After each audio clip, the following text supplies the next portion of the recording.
আসসালামাইকুম ভিউয়ার্স, কেমন আছেন সবাই? আলহামদুলিল্লাহ, আমরাও ভালো আছি। আশা করছি আপনারাও ভালো আছেন।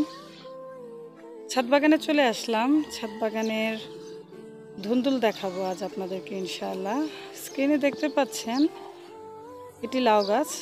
এটি ঝুলিয়ে দিয়েছিলাম 2 থেকে 3টি দড়ি দিয়ে। তো তার পাশে বিশাল এরিয়া এখন ফাঁকা ছাদ।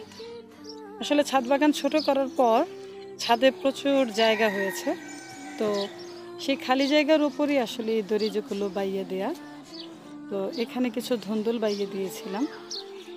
এই হচ্ছে ধুন্দুল গাছ। এই ধুন্দুল গাছটি আমরা একটি বড় গাছের পাশে লাগিয়েছিলাম। সেখান থেকে মাশাআল্লাহ গাছটি উঠেছে এবং তারপর এইরকম দড়ি বেয়ে সেখানে ধুন্দুলও ধরেছে। বড় যে ধুন্দুলটি দেখতে পাচ্ছেন এটি বোঝাই যাচ্ছে অনেক বেশি পরিপক্ক হয়ে গেছে। এটা আসলে মূলত বীজের জন্য রাখা। ইনশাআল্লাহ আগামী বছর এই বীজ থেকে আমরা ধুন্দুল গাছ লাগাতে পারবো।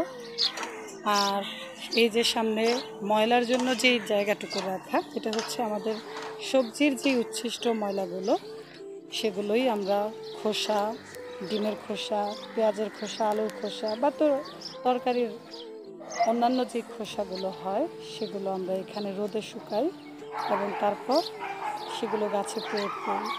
আর এই হচ্ছে আমাদের একদমই শেষ হয়ে যাওয়া মাচাগুলো।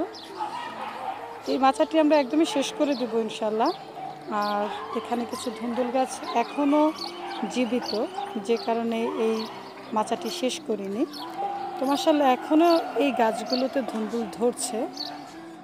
তো যখনই ধুন্দুল ধরা শেষ হবে ইনশাআল্লাহ তখন আমরা এই মাচাটি শেষ করে দেব।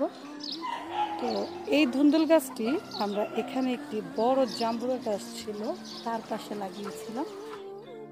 এখান থেকে আমাদেরকে খুব ঢেকে রাখতে হচ্ছে, কারণ যখনই মুরগি বের হয় তখনই দেখা যায় গাছের গোড়া আঁচড়িয়ে মাটি সরিয়ে ফেলে। মাশাআল্লাহ এই ধুন্দুল গাছটিতে যথেষ্ট ধুন্দুল ধরেছে। এখনো ছোট ছোট ধুন্দুল ঝুলে আছে অনেকগুলো। এই হচ্ছে ছোট ছোট ধুন্দুল, এখানে বড় 2টি ধুন্দুল আছে। আমরা সবই মোটামুটি দড়িতে বাইয়ে দিয়েছি। এখন বর্তমানে কোনো মাচা নেই, বরং যে মাচাটি আছে সেটিও আমাদের শেষ করে দেওয়ার ইচ্ছা। তো এই গাছগুলো দড়িতে ভালো বায় মাশাআল্লাহ। এই গাছগুলো দড়িতে খুব সুন্দর করে বাইতে পারে এবং ফলও মাশাআল্লাহ ঝুলে থাকে। তো ভিউয়ার্স, কেমন লাগলো ছাদ বাগানের ধুন্দুলের ভিডিওটি ভালো লাগলে অবশ্যই লাইক কমেন্ট করবেন ইনশাআল্লাহ। সবাইকে বেশি বেশি ভিডিও দেখার আমন্ত্রণ জানাচ্ছি। আমার ছাদ বাগানটির এই চ্যানেলটি আপনারা সাবস্ক্রাইব করে পাশে থাকবেন ইনশাআল্লাহ। সবাই ভালো থাকবেন, সবার সুস্থতা কামনা করছি। আর যারা নতুন দেখছেন তারা অবশ্যই আমার চ্যানেলটিকে সাবস্ক্রাইব করে দিবেন ইনশাআল্লাহ। ভালো থাকবেন। আজ এই পর্যন্তই। আল্লাহ হাফেজ।